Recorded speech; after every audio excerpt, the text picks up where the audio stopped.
Thiruchitrambalam. Welcome to the facts of Lord Shiva. முடிஞ்ச அளவு சிவனடியார்களுக்கு தொண்டு செய்யுங்க. முடிஞ்ச அளவு ஏதாவது வாயில்லா ஜீவனுக்கு சாப்பாடு போடுங்க. மாடுக்கு ஒரு வாய் புல்லை கொடுங்க. அது போதும். நீங்கள் செஞ்ச எல்லா தப்பையும் எல்லா பாவத்தையும் குறைக்க திருநீரை பூசுங்க. ஒரு துளி திருநீர் பட்டாலே நம்ம கைலாயத்துக்கு போவோம். அப்போது உடம்பு முழுக்க திருநீர் பூசினோன்னா நம்மளுக்கு என்னென்ன நல்லதுன்னு நீங்களே யோசிச்சு பாருங்கள்.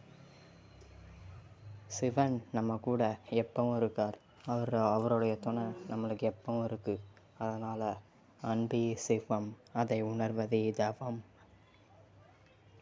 திருச்சிற்றம்பலம்.